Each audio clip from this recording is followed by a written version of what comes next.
This week on TechRap, China develops its own smartphone operating system, but experts question its originality. Cherry Mobile readies its most powerful smartphone yet with a better than Full HD display and a G Pen. And we round up everything you need to know about the Samsung Galaxy S5.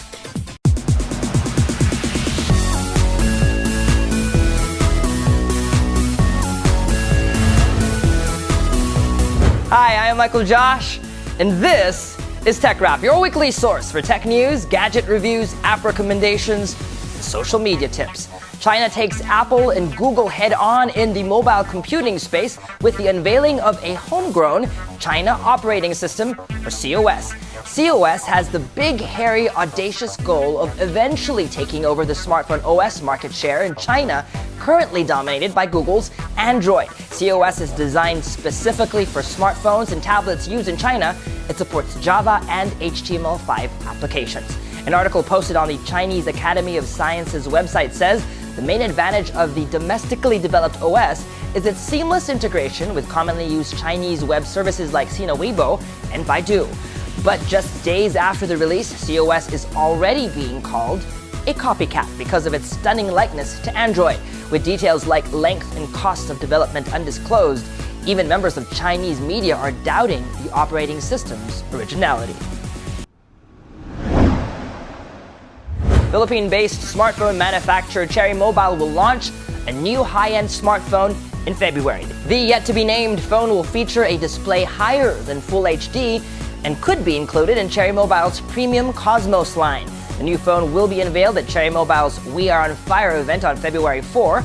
A teaser on Cherry Mobile's Facebook page shows off a new smartphone with a stylus called the G Pen.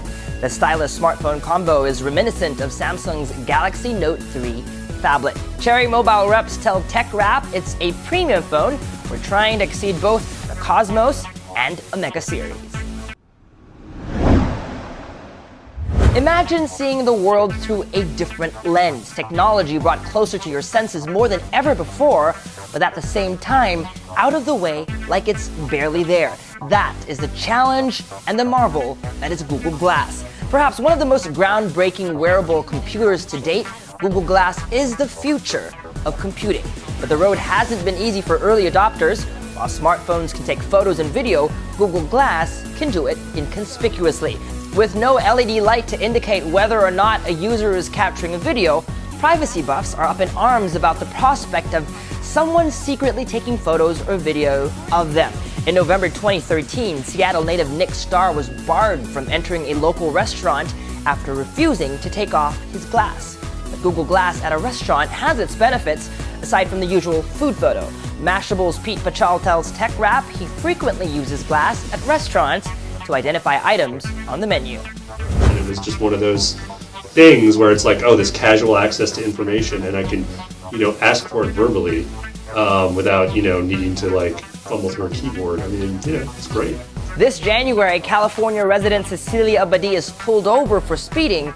She is also given a ticket for wearing Google Glass while driving. The case was thrown out because there was no way to prove beyond reasonable doubt that the device was on while she was driving. I don't have to take them away for driving because the law is very clear that I might not be messing with them all the time. That would be dangerous, but I can have them. I can wear them. It's okay. So I feel very comfortable now. I feel actually, and I love that the justice was made. The law was really respected. The current law allows me to drive with glass, and that's a good thing.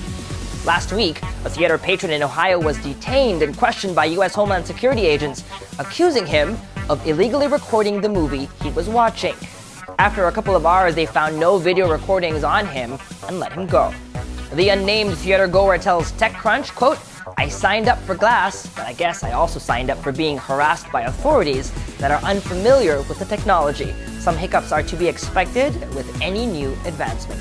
Google has already taken steps to promote responsible use of glass. The company bans the development of facial recognition apps and requires users to touch the device or give a voice command before shooting a photo or video. As they say, technology comes at a price. But at what price? read the full story and join the ongoing discussion on rappler.com/technology. You can click on this icon to get there.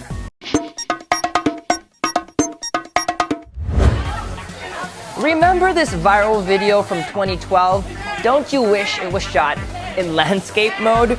We're so used to using our smartphones vertically, the default, that sometimes we forget to flip the phone over when shooting video. It's actually more comfortable that way anyway. So the folks at Evil Window Dog have developed an app called Horizon that lets you shoot videos in landscape mode even if you're holding up your phone vertically. Actually, it doesn't matter how you hold your phone when taking videos. If you hold it vertically, the app automatically scales the shot horizontally. When you decide to hold your phone sideways, the app adjusts accordingly. To make these smart choices for you, Horizon app uses your phone's gyroscope readings, but that's not all it can do. The app also lets you add filters while you're shooting. Horizon is only available for iOS. The app costs 99 cents or roughly around 45 pesos on the iOS App Store. There's no word yet if it will make its way to Android and Windows Phone 8.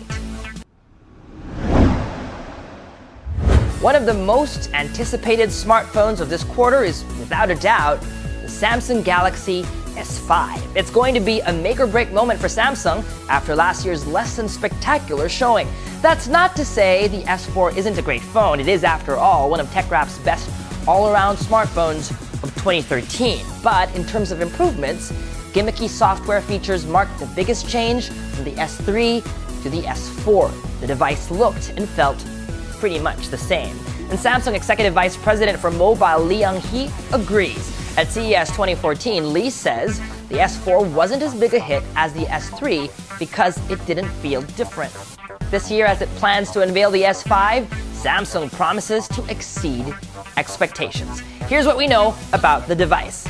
Initial reports pegged the release to happen sometime in March or April. March 2014 in New York, says one report, quoting a Samsung exec, but tech insiders speculate the device could come even earlier, before or after Mobile World Congress, which takes place at the end of February. This week, Mobile Review's Eldar Murtazin reveals in a tweet the device will be announced in Barcelona a day before WMC, February 23, 2014.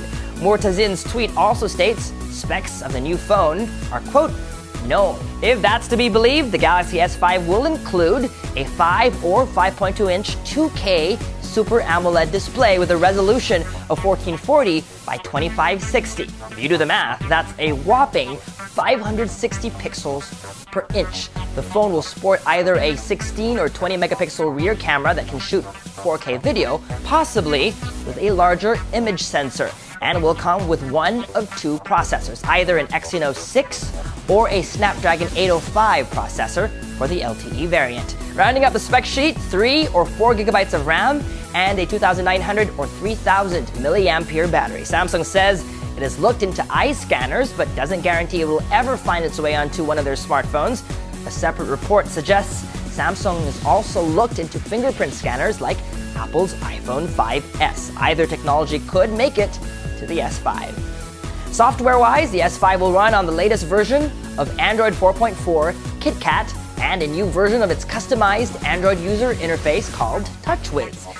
These screenshots from notable Twitter leaker EvLeaks reveals the new design will feature a Google Now-like card interface that provides contextual information based on what the phone thinks you need to know. Your calendar appointments, flight details, social media highlights, and stats from your latest run are organized into a visually appealing column of tiles that you can scroll through. If you look closely, there's also a new app on the home screen called Magazine, hinting that Samsung is bringing an iteration of its Magazine UX to its smartphone line. So what will the phone look like? Recent patent filings show Samsung intends on a buttonless design. These artist renders are based on these filings, showing a display that is flushed to the side of the phone with no home button. While the S5 will still come in Samsung's traditional plastically build, it will most certainly have the same faux leather back that is now a standard in all Galaxy devices since the Note 3 was released back in October. And if that's not enough for you, a more premium unibody aluminum version of the S5 will also be offered. So, what do you think? If the rumors were true, would it make you want to switch or upgrade to an S5? And if there's still hope for a killer feature, what would you want it to be? Let us know using the hashtag TechRap. And that was TechRap. If you're watching on YouTube, give us a thumbs up. Follow Rappler.com on social media. Join our conversations online. And if you have any tech questions, you can tweet us or send us an email. The email address is techrap@rappler.com. And if you're looking for new or old episodes, you can log on to our website. It's rappler.com/techrap. That's all for this week, folks. I'm Michael Josh. Thanks for dropping by.